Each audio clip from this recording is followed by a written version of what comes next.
¿Cómo están todos? Bien. Hoy es un día de bendición. Yo siempre, los viernes por la noche, antes del sábado cuando voy a predicar, me quedo en mi cuarto para estar un poquito de tranquilidad. Pongo las alabanzas y anoche pasó algo que nunca me había pasado. Yo tenía puesto las alabanzas, estaba leyendo mi bosquejo en la palabra y de pronto empecé a llorar. Y una vocecita me dijo dentro de mí que hoy, aquí, iba a haber alguien que está pasando por un momento muy difícil,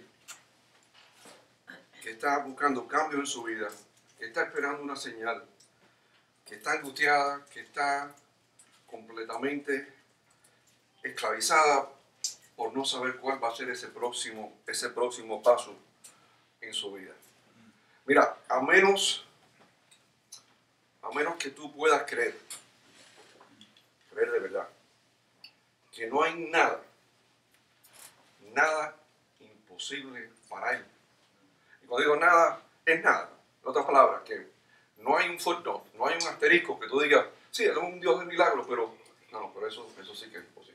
No, que no hay nada imposible para Él. Si tú no crees eso, la charla mía de hoy va a ser en vano, no va a valer más que un alpiste. Esto va a ser un entretenimiento, va a ser un pasatiempo para ti. Pero si tú puedes creer que no hay nada que Él no puede hacer, entonces, you're in the right place.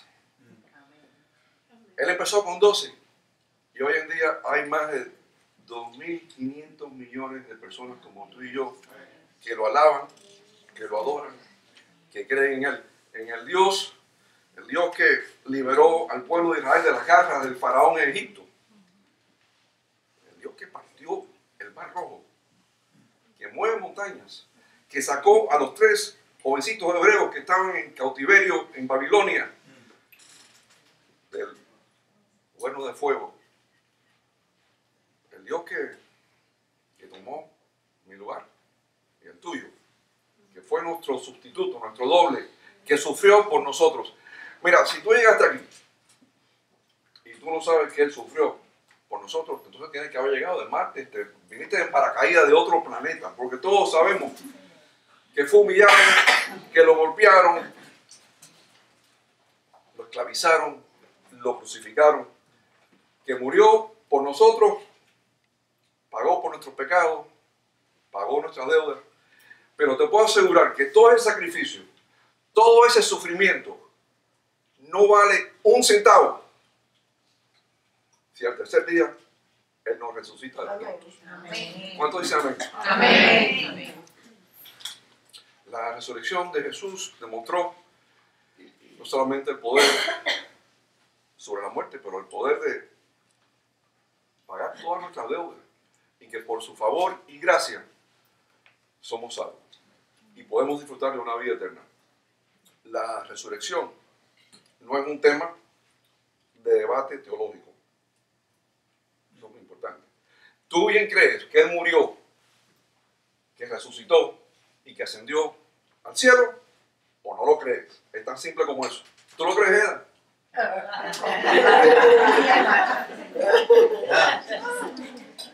Yo lo creo. La resurrección es el fundamento principal del cristianismo. Y mañana celebramos un día de las fiestas más importantes para todos los cristianos. Y la pastora de Alma me pidió que en el día de hoy, en vez de tocar otros temas que yo había pensado inicialmente, quería hablar del arrepentimiento y otras cosas, pero me dijo, yo quiero que tú hables de la resurrección de nuestro Señor. Así que aquí estoy. El pasado domingo se celebró el Domingo de Ramos, o como también conocido el Domingo de Pasión, la entrada mesiánica de Jesús en Jerusalén. En ese momento comienza la Semana Santa y después de la última cena comienza la pasión de Cristo, el comienzo del proceso de su crucifixión. Y se llama Domingo de Ramos por las ramas de olivos y las ramas de palma que el pueblo hebreo le puso en el camino de Jesús. Era parte de la costumbre que se hacía siempre con la jerarquía y con los reyes. Y llega Jesús montado en un burrito en las afueras de Jerusalén, y los seguidores le aclamaban, le gritaban y le cantaban: bendito el que viene en el nombre del Señor, hosana en las alturas. Es interesante cómo uno va cambiando y evolucionando a través de los tiempos. Las referencias y las imágenes en cuanto a fiestas religiosas, espirituales, van cambiando con uno. Yo de niño me recuerdo que para mí la Pascua era lo que ocurre mañana, que van muchos de los nietos y hijos de ustedes, la búsqueda de los huevos de Pascua, el Easter egg hunt. Después de adolescente, para mí el guano bendito era el símbolo, la referencia mía de la Pascua. Yo me recuerdo que mi mamá tenía un clavito en la puerta de entrada, donde ese clavito lo tenía ahí solamente para eso, y el aguinaldo de crisma, para colgar el guano bendito. Mi padre lo ponía en el espejo de su carro. Yo colectaba como si fuera un tesoro. Yo colectaba ese bonito como si era algo. Eso era la costumbre católica de muchos de nosotros, de mis padres, y yo la heredé con ellos. Y yo esperaba ese domingo de Ramos para recibir mi bonito como si fuera agua bendita. Y en verdad ese guano es tan bendito como las orquídeas que tiene Daisy en el patio. Son decoración.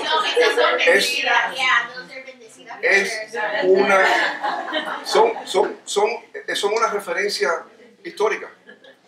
Eso es todo lo que es un símbolo. Es un símbolo de la entrada triunfal de Jesús en Jerusalén. Pero nada más. Es un símbolo, nada más. No es un objeto de adoración ni de veneración. Poco a poco fui aprendiendo que las cosas importantes son las cosas que tú colectas o que puedes tocar. No es lo externo, es lo interno lo que vale.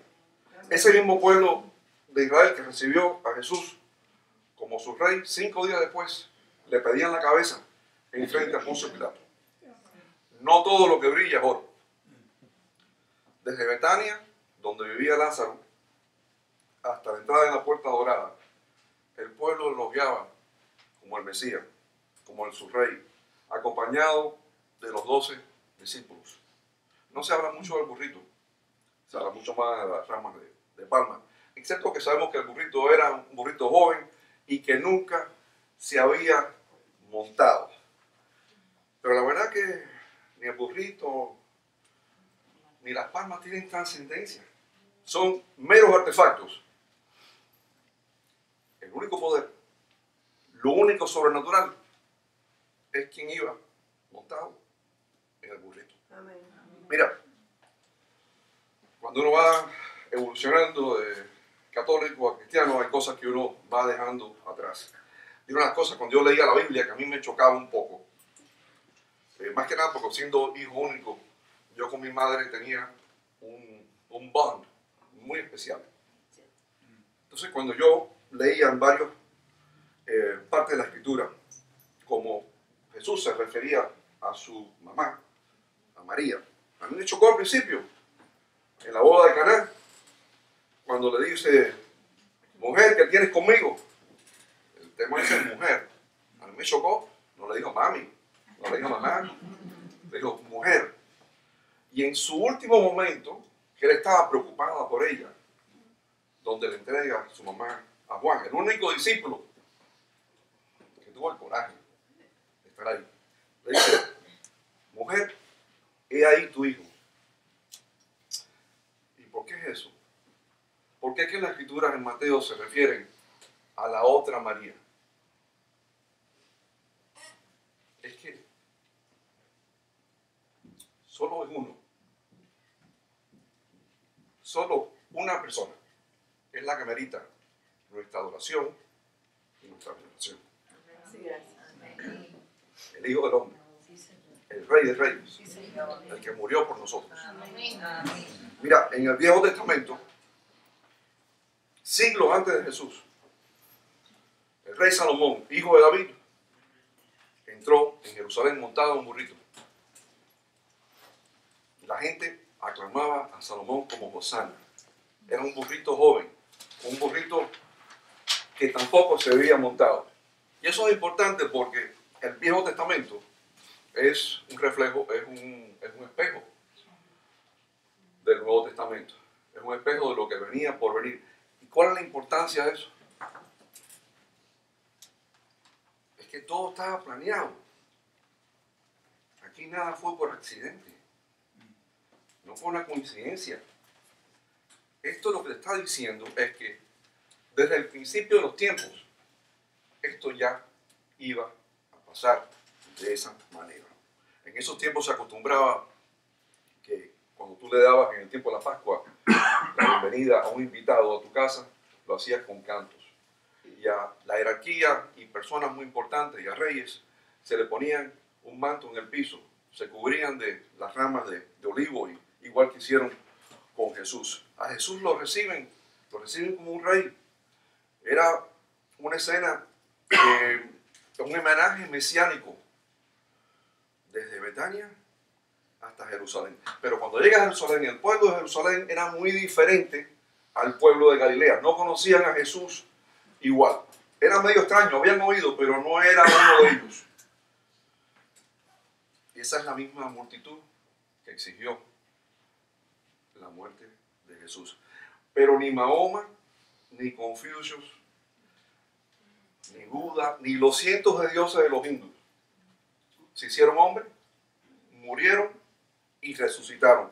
Y los millones de seguidores que hay por la India, por la China, de los Budas, de Confucius y de Mahoma en el Medio Oriente, cuando van a la tumba de cada uno de estos profetas, lo que encuentran en la tumba son los restos de cada uno de ellos. Pero cuando un cristiano va a Jerusalén, va a la Golgota y va a la tumba de Jesús está vacía. Amén. La tumba vacía es la prueba de que es el Hijo de Dios. Amén. Esa tumba vacía es mi altar. Amén. Yo me recuerdo que cuando iba a la iglesia, yo a veces decía, pero veía siempre a Jesús colgado en el cruz. Y a veces es difícil pensar en esa imagen que ese es tu rey. Es que él no está ahí. Es una tumba vacía. Ese es el reinado nuestro. Que él venció la muerte. Amén. Resucitó. Amén. Y si esa tumba no estuviera vacía, les puedo asegurar que ni yo estuviera aquí. La resurrección de Cristo no solamente es el evento más importante en la historia del mundo, pero es la doctrina de todo cristiano. Si tú no crees en la resurrección, simplemente no te puedes llamar cristiano. Llámate otra cosa. Tienes que creer en la resurrección. Jesús muere por nosotros. La sangre que Él derrama nos limpia de todo pecado, de todo pasado, de toda dolencia, de toda enfermedad. Al tercer día resucita y 40 días después asciende al cielo. 10 días después recibimos el Espíritu Santo en Pentecostés. La resurrección nos afirma lo que dijo Tomás 8 días después cuando estaba con los discípulos. Cristo Jesús es Dios. Si Cristo no hubiera resucitado de los muertos al tercer día, fuera igual que todos los otros profetas que acabo de mencionar de las otras religiones. Pero al Cristo levantarse el tercer día, se levanta a Él con nosotros para que nosotros podamos tener una vida eterna y vivir en nosotros para siempre. La Pascua es la fiesta más importante para todo cristiano. Pero la resurrección es el evento único, extraordinario y un evento irrepetible. El único. No hay otra religión, no hay otras personas con otros dioses que pueden decir lo mismo. Y no importa si eres creyente o no, pero en cuanto a la muerte de Jesús, hasta los historiadores, ateos y agnósticos, en todas partes del mundo, están todos de acuerdo que Jesús vivió y que murió en la cruz. Yo cuando hago siempre llamado al final de estas prédicas, siempre hablo de su muerte. Y no lo hago para terminar en un tema, vamos a decir, de tristeza.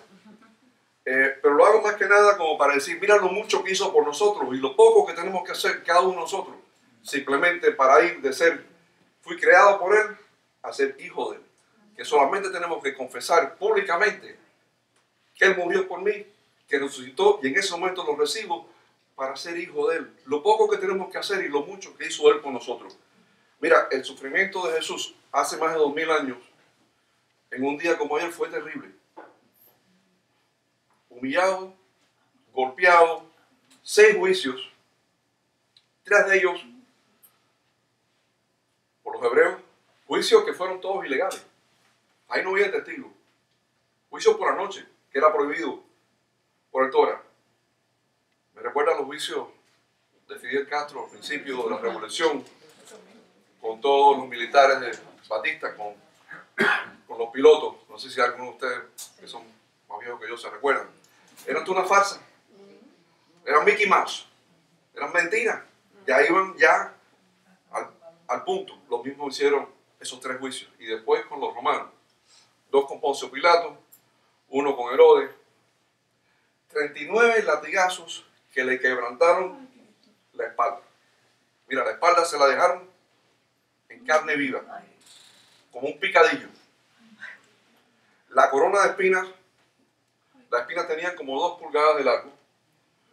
Y si tú quieres saber cómo eso, un día lleva a la casa, coge una toronja y trata de meterle un clavo. Vas a tener el sentido de cuando le empujaron las espinas en el cráneo, cómo fue eso en ese momento. Mira, el evangelio de Jesús es un hecho. Y el beneficio es cuando tú recibes, crees y perseveras en Él.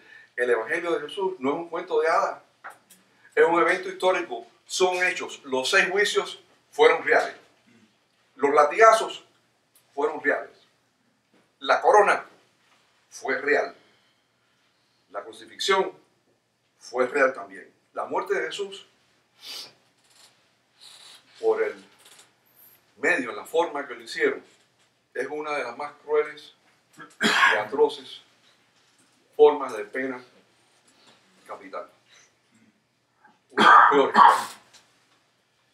No fue inventada por los romanos, pero la perfeccionaron. Yo a veces me río cuando leo en las noticias de todo el trauma que hay aquí con el base de Guantánamo y el waterboarding que usan simplemente con los terroristas para extraerle información, no para matar a ninguno. En comparación con lo que pasó Jesús, la crucifixión es una forma de tortura y de muerte lenta. Imagínate esto, la espalda desgarrada completamente, en carne viva, sangrando. La madera no es como la madera que tú ves en los crucifijos, que ves una madera de caoba bien pulida, barnizada. No, esta era una madera del campo con astillas. Entonces imagínate rozándose contra esa madera, la espalda en carne viva, con cada respiración, las piernas y las heridas se abrían y más dolor. Las muñecas clavadas por el nervio principal, le atrofia la mano y le crea un dolor ardiente por todo el brazo, por los 2 brazos. La crucifixión tenía como su objetivo obstaculizar la exhalación. En otras palabras, prohibir que tú pudieras respirar como es debidamente. Ese era el objetivo, que fueras muriéndote por asfixia, poquito a poco. Con cada movimiento, con cada dolor, más le dolían las manos y los pies. Cada movimiento, porque para respirar tenía que apoyarse en los pies. Era la única manera. Y con cada apoyo, con cada respiro, más dolor, más se le abrían las llagas y el dolor y las heridas en las manos y los pies. Era una escena tétrica, ahora tiñosa, buitre, animales depredadores esperando una muerte final. La Golgota no era una escena religiosa, era un matadero romano.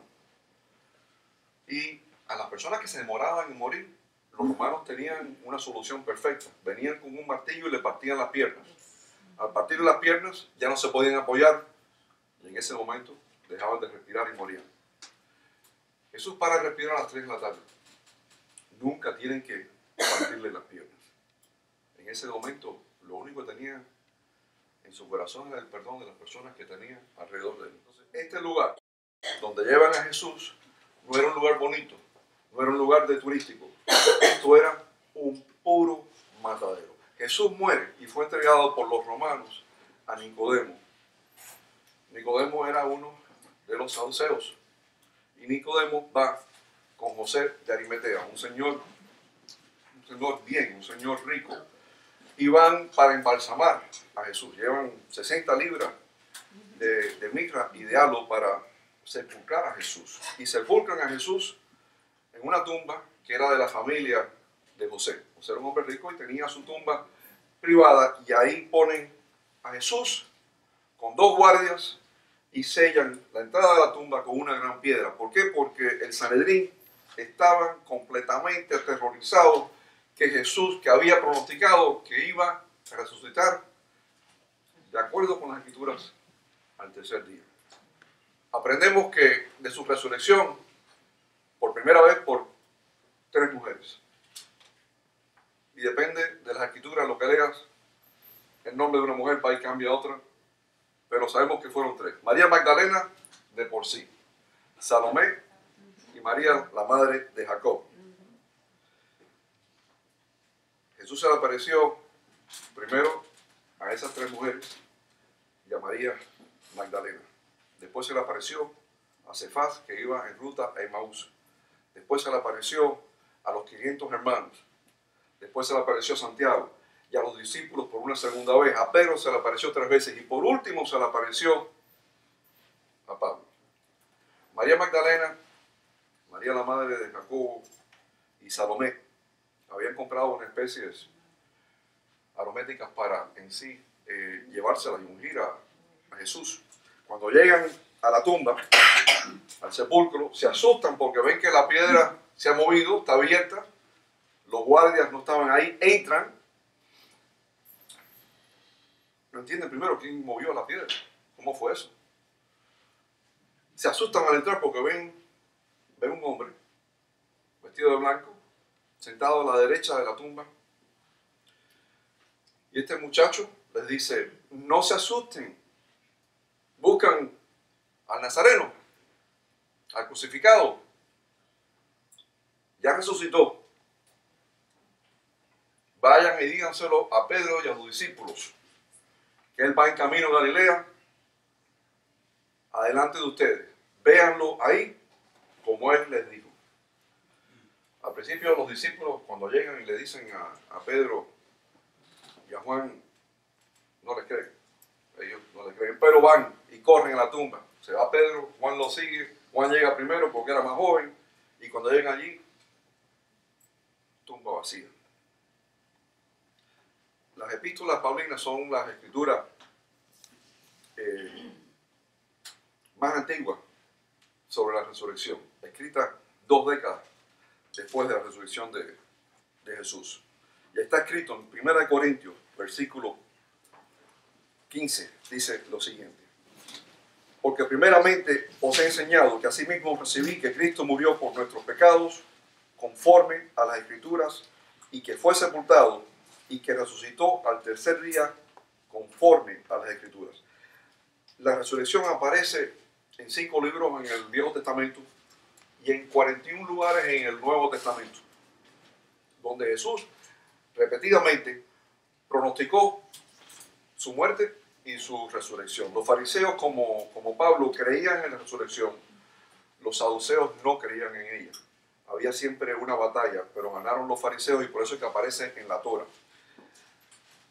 Pero la resurrección en el Viejo Testamento es muy diferente que en el Nuevo Testamento. La resurrección del Viejo Testamento no cree una resurrección de una persona, de un individuo. La resurrección en el Viejo Testamento era básicamente la redención del pueblo de Israel. Básicamente ellos creían que en los tiempos finales serían resucitados todos juntamente como un pueblo. Muy diferente al caso de Jesús. Mira, en el caso de la hija de Jairo, de Naín y de Lázaro fueron resucitados los tres. Y no obstante fueron acontecimientos milagrosos en Jesús, pero todos ellos, después de resucitados, volvieron a su vida terrenal. Y en un cierto momento después, los tres murieron y fueron enterrados. Esos tres casos fueron resucitaciones, no fueron resurrecciones. Y ahí es donde está la diferencia. La resurrección de Cristo es muy diferente. Él regresa con un cuerpo glorificado. Y ese cuerpo glorificado no se ajusta a ninguna de las leyes físicas o condicionamiento, no cumple con la ley de gravedad, ni con tiempo, ni con espacio. Y definitivamente no es controlado por la tumba. Y no obstante toda la compilación, acontecimientos, manifestaciones, escritos y hechos históricamente, después de 2000 años, todavía hay gente atea, agnósticos, con gran sentido de incredulidad y de duda, que simplemente no creen en la resurrección. Es como, me imagino que esas mismas personas también no pueden creer que una mariposa sale de un gusano, o que una mata de mostaza puede creer de una semillita diminutiva en una huerta. La resurrección es la victoria sobre la duda y la incredulidad. Es la victoria sobre el pecado y sobre la muerte. La resurrección es un cambio, es una transformación de muerte a inmortalidad.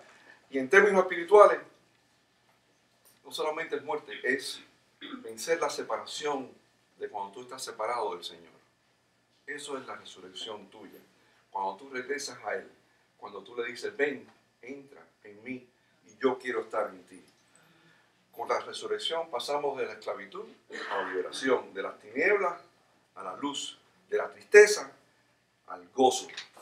La resurrección es un testimonio del inmenso poder de Dios, el que crea el universo, crea la vida, el inmenso poder de revertir la muerte, victoria sobre el pecado, victoria sobre la tumba. La resurrección es un testimonio de la deidad y del inmenso poder de Dios. Y no solamente es una victoria sobre el pecado, pero es también nuestra redención. Mira, solo el cristiano tiene un Dios que se hizo hombre, que murió y que trascendió la muerte con su resurrección. Y es el único que da una promesa, que todo en que Él crea también disfrutará de vida eterna. Todas las otras religiones, todas las que yo mencioné, fueron fundadas por profetas y líderes cuyo fin fue su tumba. Ahí terminó todo. En el caso nuestro, 3 días después, comienza todo. Nuestro Dios, Jesucristo, resucita al tercer día. La tumba no lo puede retener. Él vive en nosotros y está sentado a la diestra del Señor Padre en el cielo. Primera de Corintios 15, Pablo explica con importancia de la resurrección a los corintios, que muchos de ellos no creían en la resurrección. Y en las cartas paulinas, el apóstol Pablo establece que Dios tiene el poder de levantarnos de los muertos y garantiza que aquellos que creen en Cristo y que lo han confesado como su Dios y Salvador, no permanecerán muertos, sino que serán resucitados en vida eterna. La resurrección significa que somos justificados ante Dios. Aquí, ¿cuántos son justificados? Levanten la mano.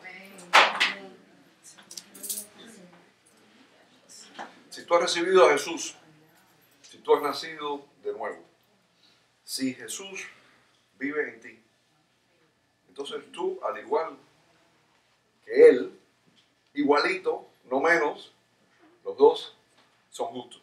Escrito está en Romanos 4:25, que cual fue entregado por nuestras transgresiones y resucitado para nuestra justificación. Vivíamos en pecado, en una vida pecaminosa, pero ahora somos justos. Al morir en la cruz, Jesús pagó la multa, tomó nuestro lugar, tomó nuestro castigo, fue nuestro sustituto.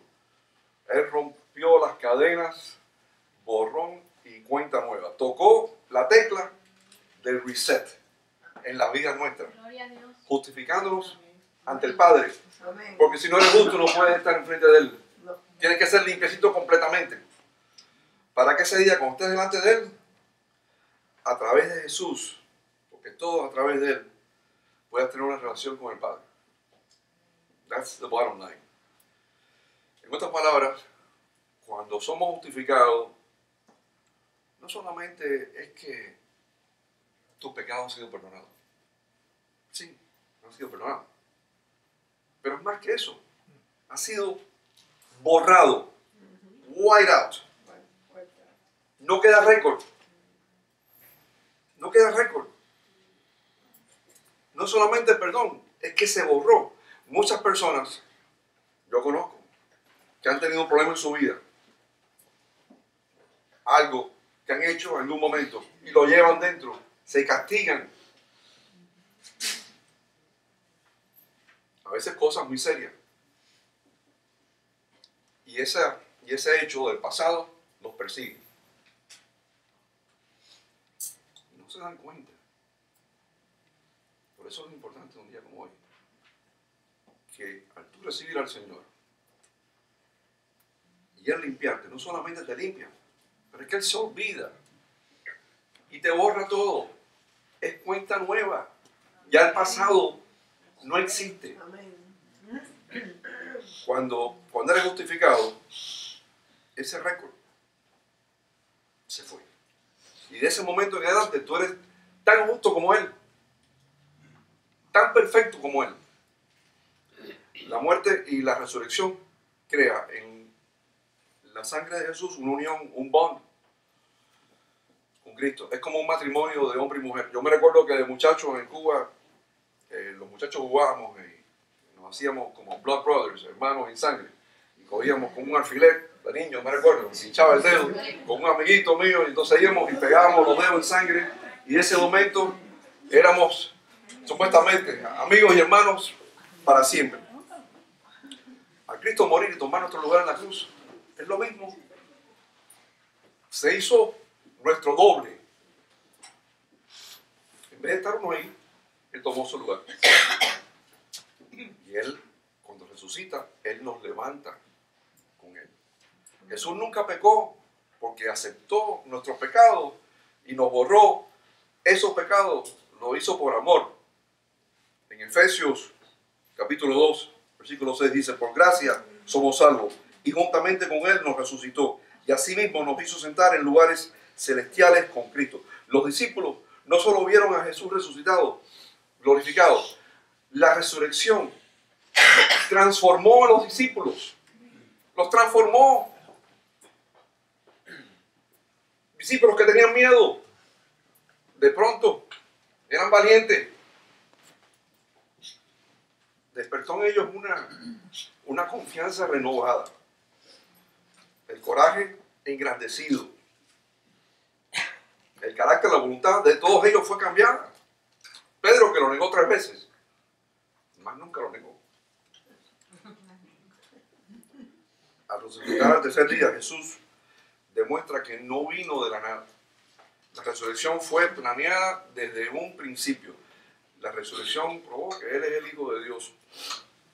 En vez de tristeza y miedo, con la resurrección los discípulos estaban en alegría y valor, proclamando las buenas nuevas con toda convicción. Cristo al resucitar le dio el valor a los discípulos de evangelizar y de llevar la palabra a todas las esquinas del mundo. Al resucitar, Cristo nos enseñó y se confirma absolutamente cierto: yo soy la resurrección y la vida, como dice la palabra en Juan 11:25. La resurrección está proféticamente escrita en las Escrituras, en el Viejo Testamento, en Isaías 53, 700 años antes de Cristo. ¿Tú te imaginas eso? Proféticamente, eso ya estaba escrito, dice en Isaías capítulo 53. Pero quiso el Señor quebrantarlo, sometiéndolo a padecimiento, cuando Él se entregue a sí mismo como ofrenda de expiación. Verá su descendencia, prolongará sus días, y la voluntad del Señor en su mano prosperará.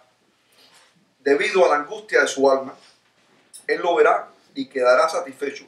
Por su conocimiento, el justo, mi siervo, justificará a muchos y cargará las iniquidades de ellos. Por tanto, yo le daré parte con los grandes, y con los fuertes repartirá despojos, por cuanto derramó su alma hasta la muerte y con los transgresores fue contado, llevó el pecado de muchos e intercedió por los transgresores. Más aún en el libro de Génesis, capítulo 22, donde Isaac, cargando la madera, es levantado al tercer día de su viaje con Abraham. La resurrección es la gomina, es el pegamento que sostiene todos los evangelios. Sin la resurrección, nuestra creencia, nuestra fe, nuestra esperanza sería en vano. Sin la resurrección no habría buenas nuevas, no habría evangelio, no habría Espíritu Santo, no habría Pentecostés. La resurrección es importante porque de no ser así, Jesús hubiera sido un falso profeta. Porque en varias ocasiones, todas encontradas en la Escritura, Jesús pronosticó en frente de hombres, en frente de los discípulos, que él moriría y que resucitaría al tercer día, en Mateo 16, 21. Y esto pondría en juicio todas las afirmaciones, todas las cosas que había dicho él.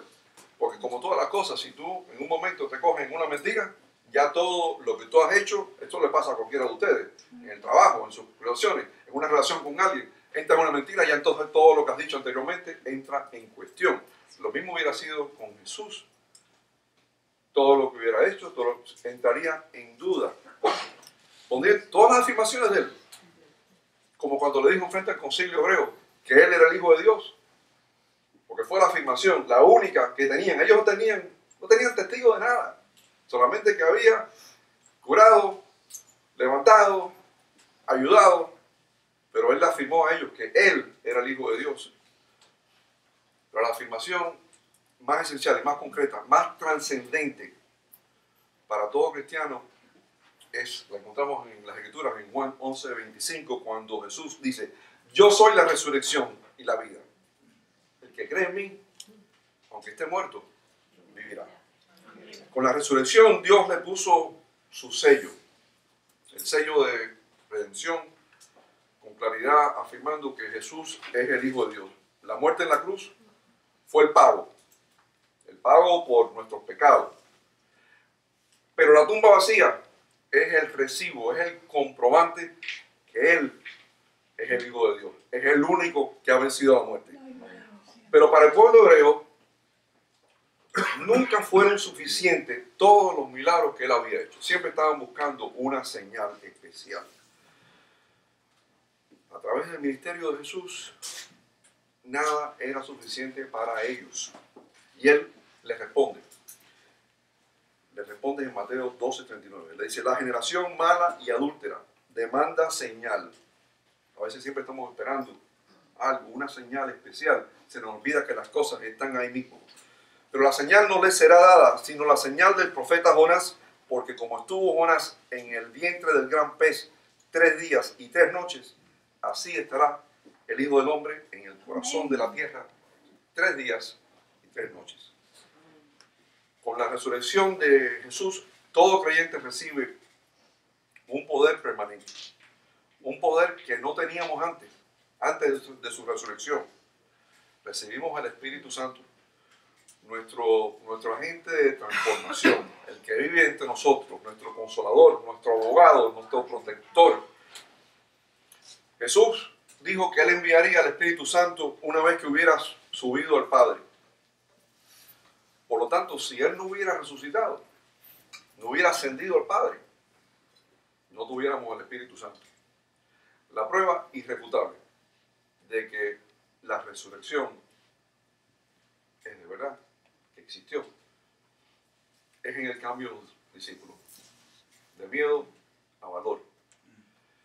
Nunca más negaron el testimonio. La prueba irrefutable de la resurrección fue el cambio en el apóstol Pablo, el que seguía a Jesús con una obsesión. Y donde dice el apóstol en 1 de Corintios: por la gracia de Dios soy lo que soy. Y la prueba irrefutable de la resurrección para mí es el que ahora vive en mí, el que cambió y ha moldeado mi vida con el Espíritu Santo. Mira, si tú crees en Dios Padre y has confesado que Jesús murió por ti, el Cordero perfecto, que resucitó al tercer día, lo recibiste como tu Dios, como tu Señor y tu Salvador, entonces tú, igual que yo, somos el producto de su siembra. Mañana celebramos el día de resurrección, del que se levantó, el que murió por nosotros y nos regaló la salvación y una vida eterna. En su resurrección Él cambió a los discípulos, Él cambió a Pablo, en su resurrección Él me cambió. Si tú tienes un sueño, una idea que no se ha dado, un problema que vaya a estar metido en ese problema y no se ha resuelto todavía, te sientes estancado, tienes una relación, va que está pasando por un momento difícil, una relación donde van los sentimientos se han dormido, las cosas se han enfriado. Mira, las buenas nuevas es que si tú has nacido de nuevo, el que venció la tumba, ese que vive en ti, no hay proyecto estancado que Él no pueda mover hacia adelante. Amén. No hay relación moribunda, dormida, como la hija de Jairo, que Dios no pueda despertar en ti o en aquella persona que ha sido importante para ti, porque es que nada es imposible para Él. Amén. Antes de recibir al Señor yo pensaba que todo dependía en lo que yo hacía, en lo que yo pensaba, en lo que yo creía, a mi manera, pero cuando recibí a Él, todo en mí empezó a cambiar. Cambió cuando le puse todo en sus manos y cuando le dije, mira, papá, el peso es mucho para mí, cárgamelo tú, yo te sigo a ti. Lo recibí en mi corazón como mi Dios, como mi Salvador y ahora todo se lo debo a Él, a ese que cambió mi vida, a ese que sé que cambió la vida de muchos de ustedes. Porque nada es imposible para Él.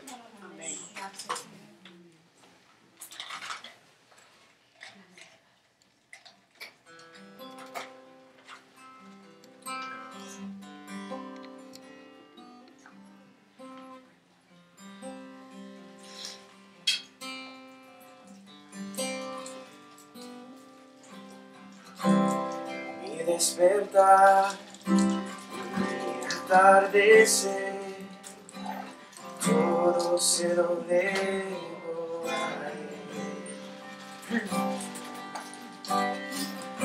Si en mi vivir no existiera Él, no sé qué sería de mí. Porque todo se lo debo a Él. Todo se lo debo a Él. Todo se lo debo a Él.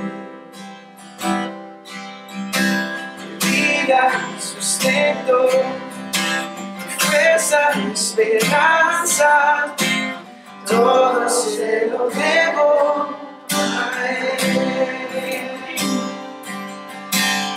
Todo se lo debo a Él. Sí, Señor. Todo se lo debo a Él. Mi vida, mi sustento, mi fuerza, mi esperanza, todo se lo debo a Él. Tomás había dedicado 3 años de su vida a Jesús. Y al ver al carpintero de Nazaret crucificado, para Tomás en ese momento su mundo acabó. Dijo, he votado toda mi vida. Estaba siguiendo a este hombre por 3 años. Dejé a mi familia, mis amistades, todos mis negocios, lo estaba siguiendo a él. Se vio la vida, se lo vio negro. Pensó en ese momento que todo había sido en vano. A veces como Tomás, vemos algo en la televisión, leemos algo en el periódico, vemos algo en las noticias, nos dicen algo, las circunstancias alrededor de nosotros, es que caminamos por vista, se nos olvida caminar por fe. Es un acontecimiento reciente, nos impacta. Y empezamos a poner en duda todas las expectativas sobre nuestro futuro. Un diagnóstico médico te llega con resultados negativos, recibes una noticia del banco con una ejecución hipotecaria o te embargan una cuenta o simplemente te llevan una noticia, un pay slip que te han dejado ausente del trabajo. Y en ese momento te piensas que todo alrededor de ti te ha acabado. Como si todas las puertas se han cerrado. Como si no hay solución. Como si estás en un hueco. Y te encuentras en ese hueco y no te puedes salir. Pero Jehová de los ejércitos. ¡Wow! Viene un pueblo. Abrió el mar. Ese te saca de tu hueco. Esa es tu solución. Él es el que te renueva.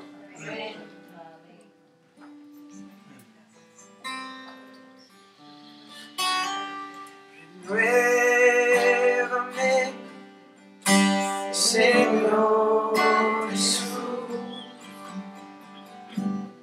Ya no quiero ser igual. Renuévame, Señor Jesús. Pon en mí tu corazón, porque todo lo que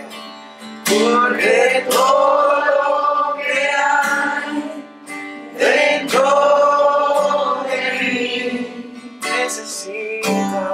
necesita ser cambiado, Señor, porque todo lo que hay dentro de mi corazón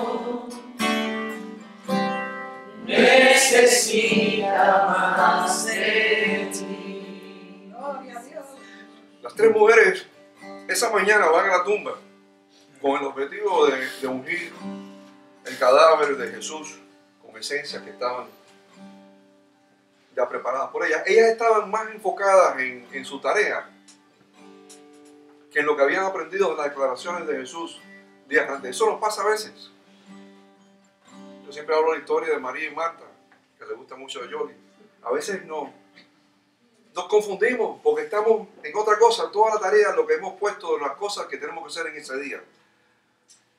Y a veces perdemos el sentido de qué es lo que es importante. Se habían olvidado del pronóstico de Jesús, que se lo había dicho repetidamente. Él había dicho que iba a resucitar en el tercer día. Se asustan cuando llegan aquí y no ven a Jesús. Cuando las cosas a veces no ocurren como tú estimas que deben de ocurrir, te asustas, te perplexas, te frustras. Estimas que algo, lo que tú esperabas, que vaya ese Dios, te ha abandonado. Lo cuestionas, porque lo que tú pensabas que debería pasar, no pasó. Pierdes el enfoque. En inglés a veces se dice, you missed the big picture. Perdiste el enfoque del panorama. El paralítico en el estanco de Bethesda estaba enfocado en que las aguas agitadas iban a ser su sanación. Aunque teniendo al Rey de Reyes enfrente de él, después de 38 años, no se dio cuenta de lo que tenía enfrente, porque había perdido el enfoque. Estaba enfocado en unas aguas agitadas como si se fuera el milagro. Y cuando Jesús le pregunta, ¿quieres ser sano? En vez de decirle, sí, maestro, digo, pero es que no tengo nadie que me meta en el estanco. Jesús le dice al paralítico, levántate, anda y toma tu lecho. Tuvo que haber un ángel de Dios vestido de blanco en esa tumba para recordarle a la María Magdalena, a María la madre de Jacob y a Salomé que Jesús, el Nazareno, había resucitado. Habían perdido el enfoque. no tenían el big picture. Pero tú y yo sabemos que el big picture es Jesús. A veces cuando nuestro enfoque está en la situación que te rodea, cuando tu enfoque está en ese diagnóstico que te dio el médico, cuando tu enfoque está en la nota que recibiste del banco o la información que recibiste de tu jefe, no pierdas el enfoque. ¿Entiendes? Tenemos a veces ese problema de perder el big picture cuando nos enfrentamos a esas situaciones alrededor de nosotros. No te das cuenta que en ese momento vas a cambiar de un lugar para un mejor lugar, que vas a dejar lo viejo para algo nuevo, que vas a escalonar de un escalón bajito a un escalón alto, que está siendo en ese momento transformado. Mañana celebramos ese lugar nuevo. Celebramos la resurrección, el reino de Dios, la transformación tuya y la transformación mía. Celebramos que nosotros hemos nacido de nuevo, que tenemos el big picture. Si tienes a Dios en tu corazón, tenemos el Espíritu de Dios dentro de nosotros. Celebramos porque sentimos ese fuego, como lo que sentí yo anoche cuando empecé a llorar. Celebramos que nuestras cargas se van, porque celebramos que todo es posible para Él.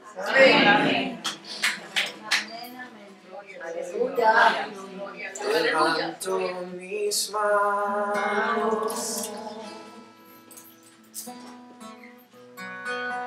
aunque no tenga fuerza. Oh, levanto mis manos, sí, Señor, aunque tenga mil problemas. Cuando levanto mis manos, comienzo a sentir una pasión que me hace cantar. Cuando levanto mis manos, comienzo a sentir el fuego. El fuego.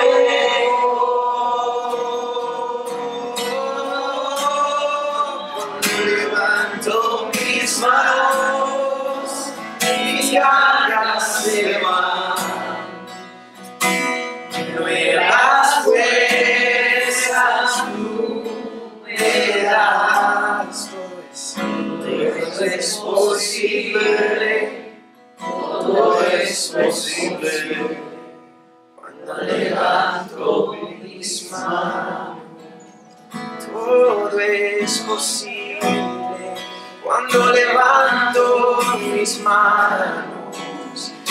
Todo es posible cuando levanto mis manos. Oh, para ti, Señor, todo es posible, mi Dios, sobrenatural. Oh, la sanidad, Señor. Tú nos das vida, tú nos alimentas, Señor, en tu presencia. Cuando levanto mis manos, comienzo a sentir una unción que me hace cantar. Cuando levanto mis manos, comienzo a sentir el fuego. Cuando levanto mis manos, mis cargas se van. Nuevas fuerzas tú me das. Canta, todo es posible. Todo Todo es posible, todo es posible cuando levanto mis manos.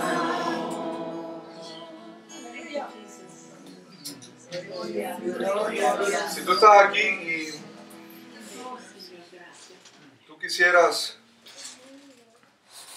que ese Dios en que tú siempre has creído, que has creído a tu manera, tú quisieras que ese Dios viva en ti y tú nunca lo has aceptado, lo has confesado en frente de otros y quisieras poder disfrutar del reino de Dios y nacer de nuevo, hay una breve oración que es muy simple. Si estás aquí y nunca la has hecho y quisieras hacerla, toma 3 minuticos. Te puedo asegurar que lo que Él hizo por ti y por mí, porque Él murió por todos, Él no murió por los cristianos, Él murió por el mundo entero. Cristianos son los que lo reciben, los que aceptan y los que creen. Pero si tú, por X razones, nunca has tomado ese paso, va y tus padres de niño o de niña te bautizaron, va y fuiste a una primera comunión, todo ese tipo de cosas, pero nunca públicamente, de adulto, has dicho: papá, yo creo en ti, yo te confieso, vive en mí, que solo a ti te seguiré.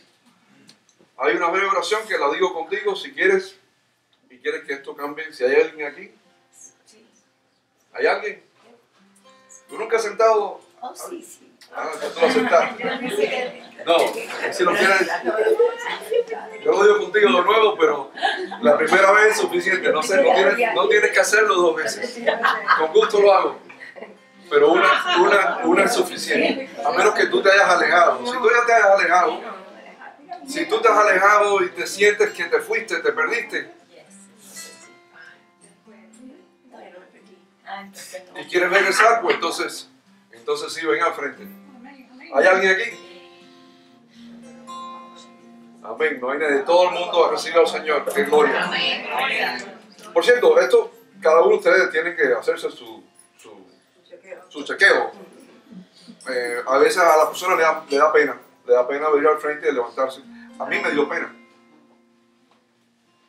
Yo recibí al Señor en el baño de mi hijo con el pastor Delgado. Hubiera preferido enfrente de la iglesia, pero fue como fue. Amén.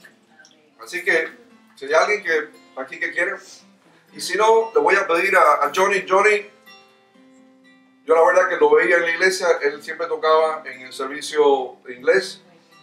Siempre decía a Daisy: qué muchacho, qué talento. No sabía que era la hija de Carmencita. Carmencita, su mamá, era maestra en el estudio, en el Instituto Bíblico.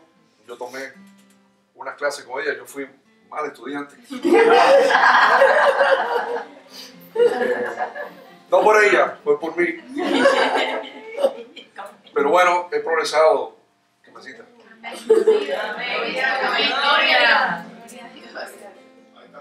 Y Johnny está en su journey. Su journey lo llevó a auditions en tanto American Idol como The Voice. Y no ha terminado. Dios tiene algo muy especial. Gloria a Dios. Y entonces vamos a terminar el servicio de hoy. Después Daisy va a orar por las ofrendas. Pero yo quisiera que él nos cantara una canción especial. Gloria a Dios.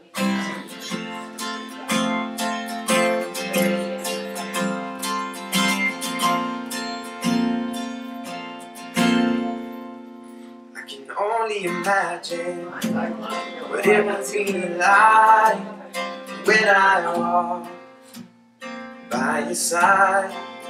I can only imagine what my eyes will see when your face is before me. I can only imagine.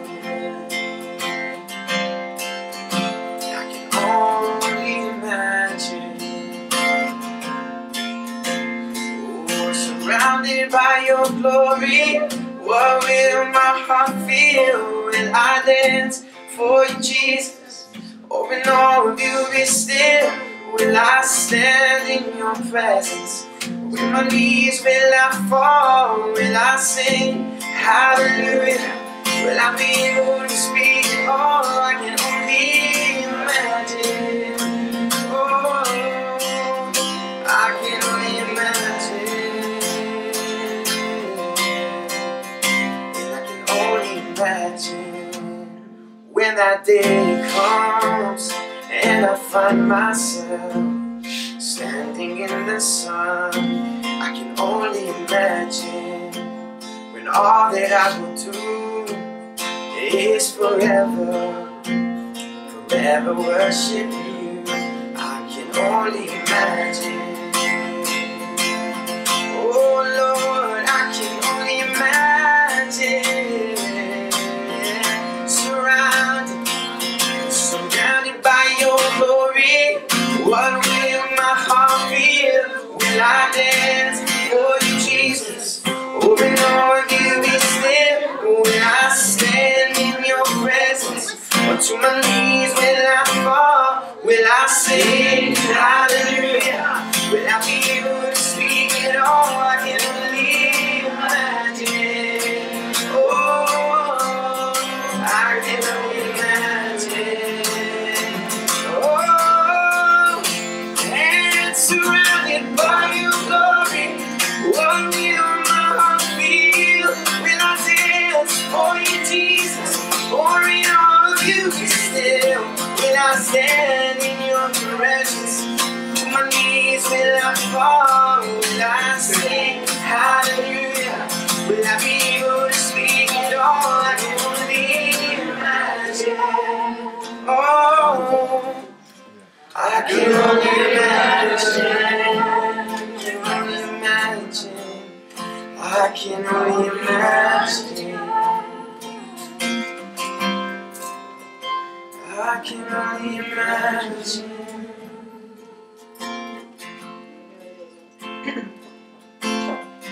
Qué bendición. Awesome. Awesome.